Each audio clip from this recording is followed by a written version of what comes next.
Hello students, welcome to our online platform. Myself Engineer PP sir, your physics mentor. In today's lecture, we are going to study next topic of elasticity, which is strain. So our next topic is strain. What is strain? So whenever we talk about strain, then you should be very clear that strain is simply change in one dimension. Strain is change in any one dimension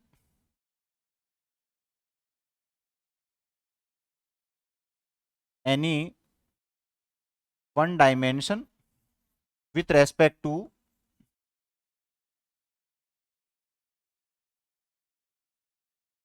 actual dimension with respect to actual dimension. So this is the concept of strain. Change in any one dimension with respect to actual dimension is called strain. Here it is defined the ratio of change in configuration to the original configuration. So same thing is there. Either you can say it as actual configuration or actual dimension being the ratio of two like quantities. So if we say that it is the ratio of change in dimension with respect to actual dimension, it means both are of similar nature. Hence, strain is unitless and dimensionless quantity. Unitless and dimensionless quantity. Dimensionless quantity. So here, if we talk about different types of strain, then we can classify strain into three parts. First one is linear strain, or you can say longitudinal strain. So if we talk about longitudinal strain, then it is defined as, let us say that this is the length of a bar. It is actual length L. Now if change in its length is del L, then here longitudinal strain, or you can say linear strain, is defined as change in length with respect to actual length. So here dimension is length. So we can define it change in length with respect to actual length. So linear strain is del L upon L. So from here also we can see that it is unitless and dimensionless quantity. Linear strain is always in the direction of deforming force. Is called longitudinal strain, and in direction perpendicular to force is called lateral strain. So we can classify linear strain also into two parts, longitudinal and lateral. So longitudinal, it means in direction of deforming force. In direction of deforming force, linear strain is known as longitudinal strain. It is known as longitudinal strain. And perpendicular to deforming force, it is known as lateral strain. Lateral strain. So this is the first type of strain. Now second one is volume strain.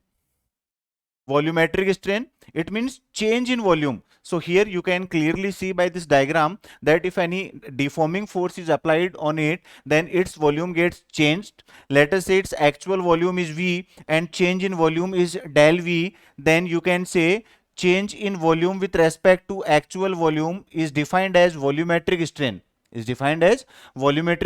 Again, both are of similar nature, so you can say that volumetric strain is also unitless and dimensionless quantity. Third one is shearing strain. So shearing strain is, again you can say that it is caused due to tangential force. So let us say that here you are given a solid in which this base is fixed face and you are applying a tangential force on upper face, then there is lateral shift in its sides. So you can clearly define from here that if the deforming force produces a change in shape of a body without changing its volume, strain produced is called shearing strain. So you have to simply keep in mind one thing, that shearing strain is generally caused due to a tangential force occurred at a particular face without changing the volume. It is defined as angle in radians through which a plane perpendicular to the fixed surface of cubical body gets turned over. So you can define it from here. Let us say that this is that general face and it is being shifted by this manner, or you can say by an angle phi from here. Let us say this shift is by distance x and length of this face is L. Then from here lateral strain can be found by tan phi, and tan phi is equal to x upon L, perpendicular upon base, so it is x upon L. Or you can say that if this angle is small, then you can also say that this is equal to phi. This phi represents, or this angle in radians represents shearing strain. So this is the concept of finding shearing strain in mathematical form. So here it is written phi is equal to x upon L. So I have mentioned it in this separate diagram that here phi is angle by which its lateral sides are shifted. And let us say that shift in that vertical side is x and that horizontal side remains constant. So tan phi becomes equal to x upon L from here. Next one. Now see, when a beam is bent, both compression strains as well as extension strain is produced. So see, this is a beam. When it is bent, then compressive as well as extensive strain is produced. So it is like this way. This is the beam, it is being bent. Then you can clearly see from here that its upper part is being extended. So here extension, and lower part is being compressed. So here is compression. So both type of strain is produced when a beam is bent. Now see a pattern of question. Let us discuss a pattern of question. We are given that a cube of aluminium of size 0.1 meter is subjected to a shearing force of 100 Newton. So a force of 100 Newton, which is shearing. Shearing means tangential force. Sides, so side is of length 0.1 meter. The top face of the cube is displaced through 0.02 centimeter. So it is displaced by 0.02 centimeter, means you are given x. So x is equal to 0.02 centimeter, and you have to calculate shearing strain. So concept of shearing strain is very similar, that phi is equal to x upon L. Phi is equal to x upon L. So here this force is simply given to confuse you. There is no need of this tangential force. You have to simply calculate shearing strain, which is given by x upon capital L. It means change in top face divided by length of the face. So x is 0.02 centimeter. Let us convert it into meters. It is 10 to the power minus 2 divided by actual 0.1. So it is 0.002. 0.002. So our option is D. So D option is correct here. So this is the simple pattern of strain, and questions are very simple which are asked in your competitive section from strain. Now let us see. Next question is, a wire is stretched to double its length. The strain is, so length of wire is doubled, it means change in length is, so change in length is L and actual length is also L, so strain is 1. This is also very simple question. Next one, the length of wire increases by 1% by a load of 2 kg weight. The linear strain produced in the wire will be, so again 1% increment. So 1% increment, it means what is the percentage change? So percentage change is 1%. So 1% of L divided by actual length L. So you can clearly find from here that it is 1% of L means L by 100. So L by 100 into L, L is cancel out and it is 0.01. So strain factor is 0.01. So again option C is correct from here, 0.01. So these are some pattern of questions based on strain. Now let us discuss this stress strain curve. stress strain curve. So in this curve, you no need to memorize all the theory. You have to simply keep in mind the basic points. So let us see in the graph from here. A graph is plotted between stress and strain. A graph is plotted between stress and strain, and if initially strain is increased, then stress also increases, but in a linear manner. In a linear manner means stress and strain both are proportional to each other up to a point P. Up to a point P. So up to this point P, stress is directly proportional to strain. So this is the Hooke's law. Stress is proportional to strain. So we will discuss this later. Stress is directly proportional to strain in elastic limits. So you can clearly see from here that it reaches up to a point E, up to which it shows properties of elasticity. Now let us say this graph is explained by suspending a load on a wire. So if a load is suspended on a wire, and if load is increased, then strain increases and stress also increases in the same ratio up to elastic limit. As if we increase more amount of load to that wire, then after a certain point, strain becomes constant.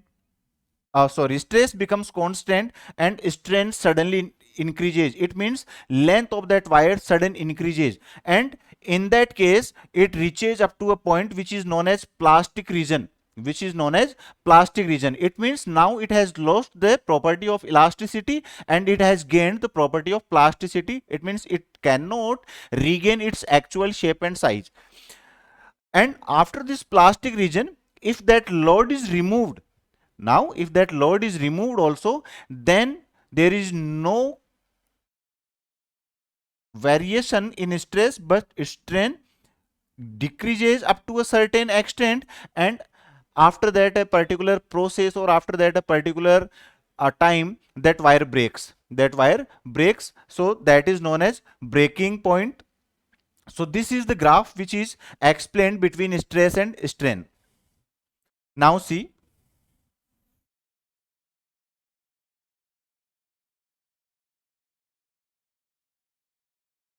some pattern of questions. So let us discuss some pattern of questions. So here you are given a question. The stress strain curves for brass, steel and rubber are shown in the figure. The lines A, B and C are, so see, here you are given three graphs A, B and C. So these represents brass, steel or rubber. So you have to keep in mind that slope of all these graphs is different. Let us say slope of A is 10A, slope of B is 10B and slope of C is 10C. So from here we have to explain that stress upon strain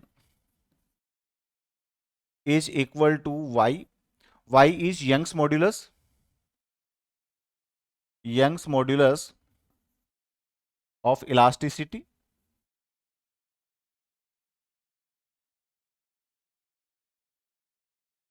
Or you can say that this is also equal to slope of the graph. It means higher the slope, higher the Young's modulus. So higher the slope, higher the Young's modulus. It means slope is maximum for A, then for B and then for C. It means we can say that maximum Young's modulus is for A, then for B and least for C. So we are given steel, brass and rubber. So maximum Young's modulus is for steel, and minimum for rubber. So its order will be steel, brass and rubber. So steel, brass, rubber. So option C is correct from here. Higher the slope, higher the value of Young's modulus, means higher the nature of elasticity. So most elasticity nature is found in steel and least is found in rubber. Then similarly, next question is also based on this concept. Here also you can clearly see by this graph that you are given three different materials PQR, and in this graph you have to give that this figure shows that where is elasticity is maximum. So you have to give maximum elasticity point from here. So clearly you can see higher the slope, higher the elasticity. It means you can say that elasticity is maximum for P, Q or R. So stress strain curve for three wires of different materials are shown in figure. The elastic limits of the wire, the figure shows that first option is elasticity of wire P is maximum, elasticity of wire Q is maximum, tensile strength of R is maximum, and none of these. So you can clearly see. Now see, graph is given between strain and stress. So now it is being reversed. Now it is being reversed. So it means lower the slope,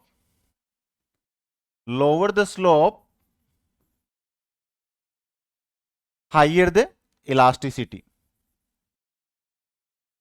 So while solving such type of graphical question, you should be very clear, and you have to be very clear that what is given on x-axis and what is given on y-axis. So see, our slope is tan theta, means perpendicular upon base, means strain upon stress. But our elasticity is stress upon strain. So it is reciprocal. It means here tan theta is inversely proportional to elasticity. So from here, it is concluded that elasticity of R is maximum. Elasticity of R is maximum. So no such option is given here. It means option is none of the above. None of the above. So these are some pattern of question. Now let us talk about Hooke's law. Hooke's law. So these questions should be after the Hooke's law, because without Hooke's law, we do not know that what is the relation between slope and the elasticity. So Hooke's law concludes that stress is directly proportional to strain in elastic limits. So from here, stress is proportional to strain. If we remove proportional sign, then we get a constant. So we can say that stress upon strain is equal to modulus of elasticity, which is represented by capital E.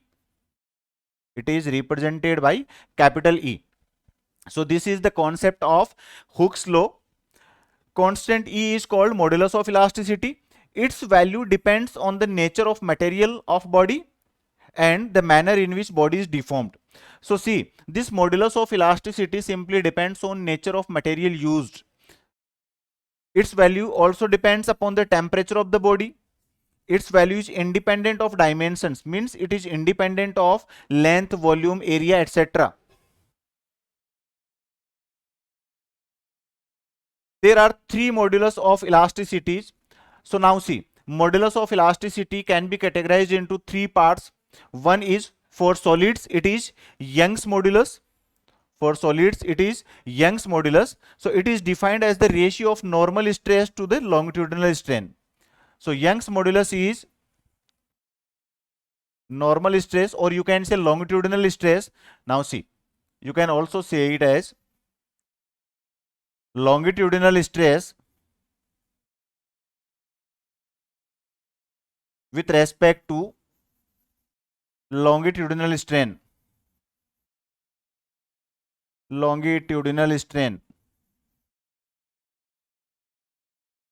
Again, you can see that strain, either it is longitudinal, either it is volumetric, or either it is shear. Longitudinal strain is always unitless and dimensionless. So unit of this Young's modulus is always equal or similar to stress. So from here you can say that its SI unit is Newton per meter square. SI unit is Newton per meter square, and its dimension is M1 L minus 1 T minus 2. So see, another MCQ can be asked from here that stress, modulus, Young's modulus, or you can say modulus of elasticity and pressure. These three quantities are the one, those have similar units and similar dimensions. If we talk about its mathematical relation, then y is equal to longitudinal stress means force upon area. Let us say if we talk about area of cross section, then its area is pi r square. So force upon area divided by longitudinal strain. So longitudinal strain is change in length with respect to actual length. So in mathematical relation, you can say FL upon pi r square into del L.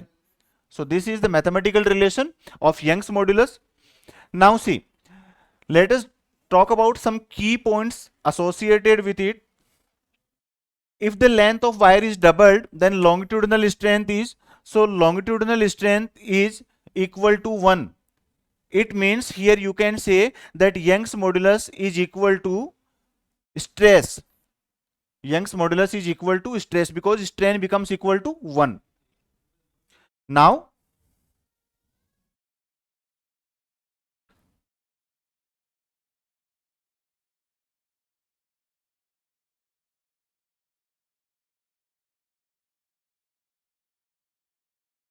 see,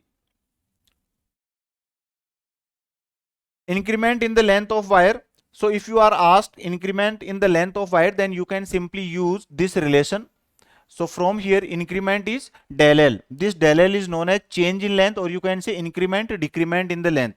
So it is FL upon pi r square y. If same stretching force is applied to different wires of same material, if same stretching force is applied, in that case L is inversely proportional to R square, because in that case Young's modulus is similar. If same material used to make different form of wires, then you have to keep in mind that Y will be same force is applied means F becomes also constant and its length is also constant. So small h is inversely proportional to R square. Higher the radius, lower the change. So greater the ratio L upon R square, greater will be elongation in the wire. Elongation in a wire by its own weight. The weight of wire mg act at the center of gravity of the wire, so that length of wire which is stressed will be L by 2. So always keep in mind that if, let us say this is a wire of length L and it stretches or its length increases due to its own weight, then this length is always increases with respect to its center of gravity. And if we talk about any rod of any length L, then its center of gravity will be at its midpoint. It means elongation will be L by 2. Then let us talk about next concept. Next one is thermal stress. So thermal stress is if a rod is fixed between two rigid supports. Let us say that this is a rod, of length L, and this rod is fixed between these rigid bases or rigid supports. Now see, if temperature is varied, then what happens? Length of this rod will also vary. It means you have to simply keep in mind that length of a rod depends on the temperature. How it is dependent? So we will study it in deep in thermal expansion. So let us see, it is L is equal to L naught into 1 plus alpha del T, or you can say del L upon L naught is equal to alpha del T. Here del L upon L naught is change in length with respect to actual length due to change in temperature. So here also it is the same thing, that if a rod is fixed between two rigid supports, due to change in temperature, its length will also change, and that change is shown by this equation. L is equal to L naught into 1 plus alpha del T, or you can say del L upon L naught is equal to alpha del T. So this value is known as thermal strain. So thermal strain is equal to alpha del T. So here it is mentioned as del theta, and I have explained it in terms of del T. Both are equal. So you can say either alpha del theta or you can say alpha del T. Alpha is coefficient of linear expansion. It is different for different materials used. tensile or compressive force produced in the body is, so now if you have to calculate tensile force or compressive force, then we know that Y is equal to stress. So stress is force upon area divided by strain. So it is alpha del T. It is alpha del T. So this force now becomes equal to YA alpha del T. So this force is compressive or tensile force which is used to find thermal stress.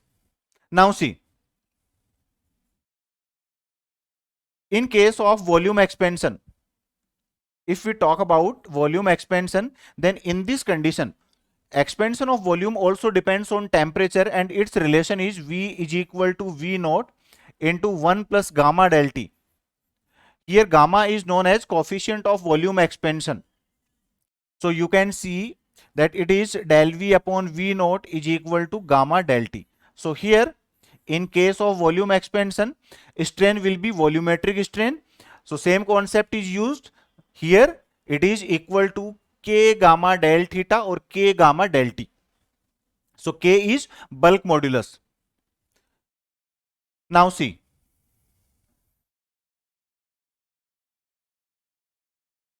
so these are different pattern of concepts. So you have to simply keep in mind the basic concept which I explained you earlier.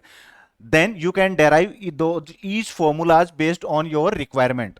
So let us discuss one or two pattern of questions. See, you are given a question in which diameter of a brass rod is 4 mm. So let us say this is a brass rod and its diameter is 4 mm. And Young's modulus of brass is 9 into 10 to the power 10 Newton per meter square. So you are given Y as 9 into 10 to the power 10 Newton per meter square. The force required to stretch by 0.01 percentage of its initial length.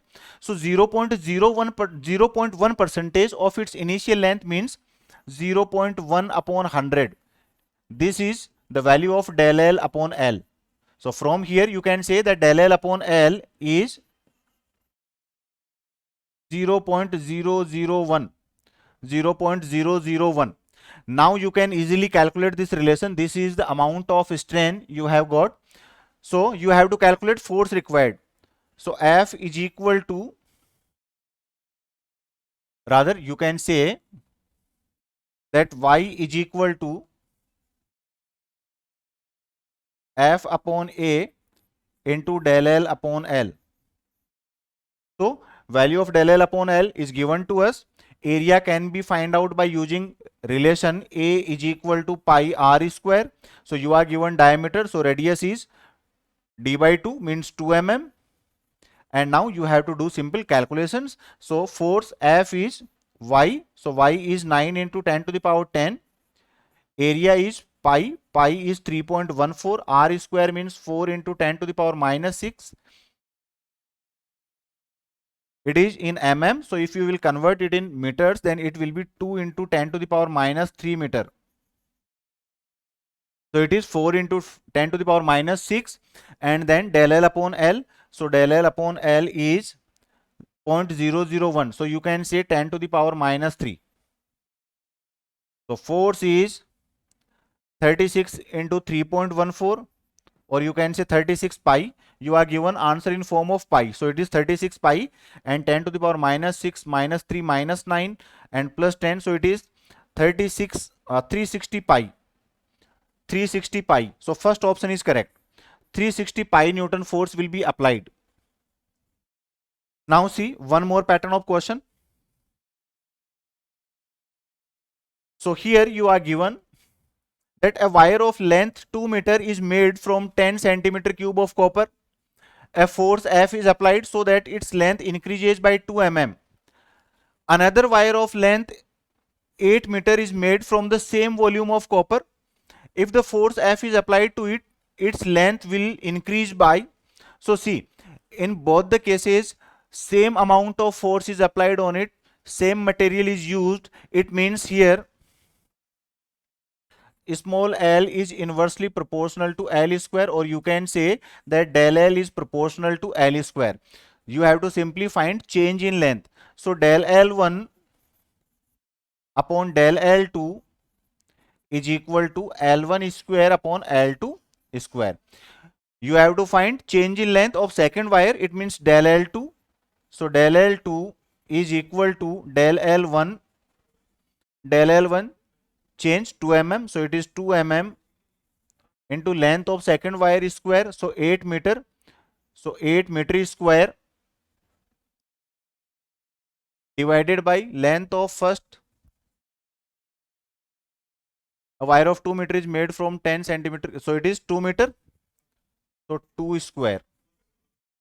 Clear? So these values are in meters and answer will be in mm. So it is 4, it is 64, it is 16 times, cancel out, 16 into 2, 32. So it is 32 mm. So you are given answer in form of centimeter. So 32 mm can be written as 3.2 centimeter. 3.2 centimeter. So our correct answer will be D. 3.2 centimeter. So such pattern of questions are asked in your competitive section based on strength. Now let us discuss our next topic. So these are all simple pattern of questions. You will get such pattern of question in your practice exercise.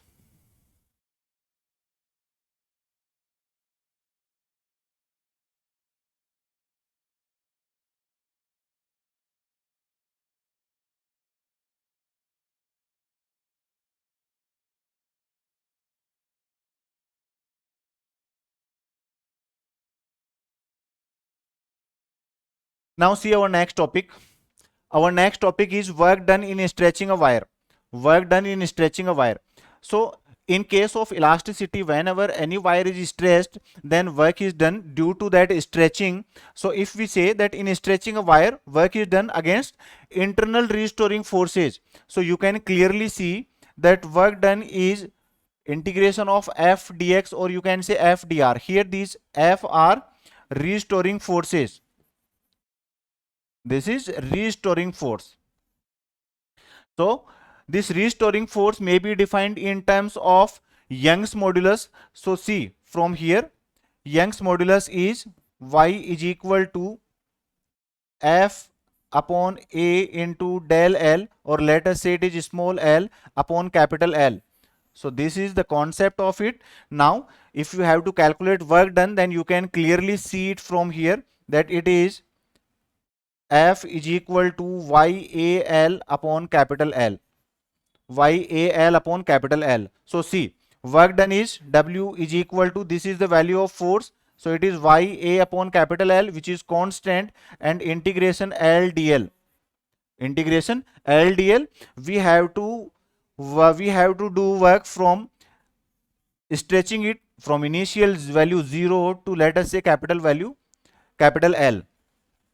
So it is YA upon capital L, or you can say it is L square by 2. So it becomes YAL upon 2. YAL upon 2. So this is the concept of finding work done. Now this formula can be asked directly from here. So this is the concept of work done. Now see, this is the general formula for work done. If you have to calculate work done from 0 to L, so in that case it will be into L square by 2, into L square by 2, if you calculate it from 0 to L stretching. So see, this is that formula, W is equal to half Y upon capital L into L square. If we compare this work done by stretching of spring, work done in stretching of spring, so this work done is W is equal to half kx square. So if you compare both the formulas, then this constant k, so value of k becomes equal to YA upon capital L.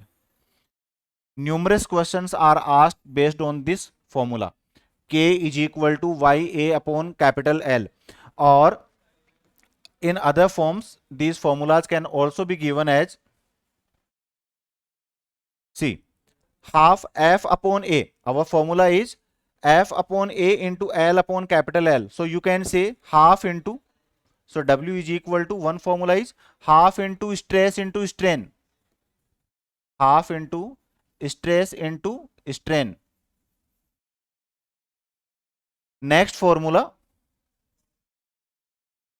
half into Y into strain square. So next formula can be written as half into Y into strain square.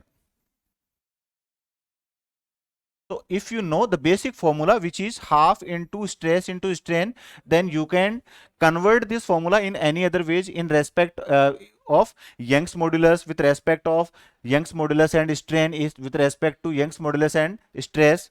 So this is the general concept. Now see, if the force on the wire is increased from F1 to F2 and the elongation in wire is L, then energy stored in the wire is, so in this condition the energy stored is U is equal to, see, it is half, now average force, so F1 plus F2 upon 2 into L, or in general you will say half into F into L. Thermal energy density, so energy density, if you talk about energy density, then it is defined as energy stored in unit volume. Energy stored in unit volume, so thermal energy per unit volume, or you can say half into thermal stress into strain, half into thermal stress into strain, or you can give its formula that it is, let us say, U small u, and it is half Y alpha square del T square. U is equal to half Y alpha square del T square. Here Y is Young's modulus, alpha is linear coefficient of expansion, and del T is change in temperature. Let us discuss a pattern of question here.